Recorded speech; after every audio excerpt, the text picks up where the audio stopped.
This is more like the labor negotiations that you and I are used to. And a big night, really, in some ways, with the NHL and the NHLPA passing through the Wednesday night midnight self-imposed deadline for filing a disclaimer of interest. No one knew exactly what would happen had the NHLPA gone that route.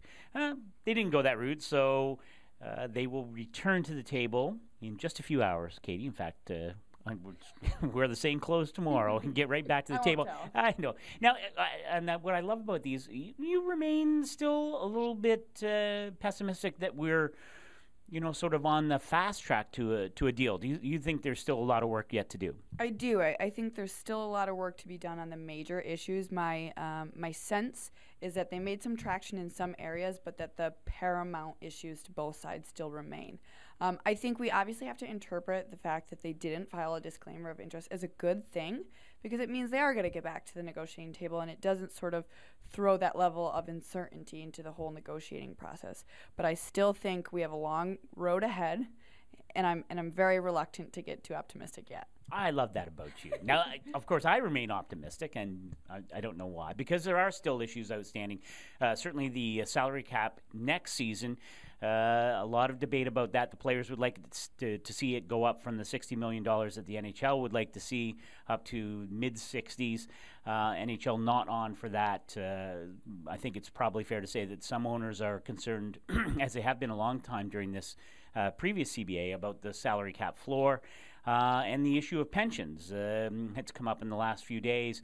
Although I thought Gary Bettman talking tonight after the meeting that they had some philosophical discussions about things that were important to them, and he's admitted that the pension plan is a very complicated issue, but that they understood that it was important to the players. Yeah, I think the pension issue is an interesting one in the sense that I think when the players thought they had an agreement and then found out that they don't, on the pension. Right. Yeah. I think what that did is it really eroded the sense of trust, if there was any remaining between the two sides. And that was sort of an incendiary thing earlier in the week. Now, whether or not they, made some progress on that front, it's kind of hard to tell. But I think that is going to be a huge issue moving forward, as is the salary cap. And, one interesting detail is that the PA has not sought a cap on escrow, which we previously believed they might do. So I guess that's a positive thing, but until we get more traction on the bigger issues, I think there's still quite a ways to go. All right.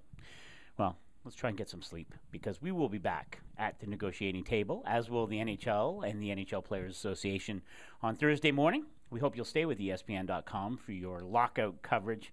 For Katie Strang, I'm Scott Burnside.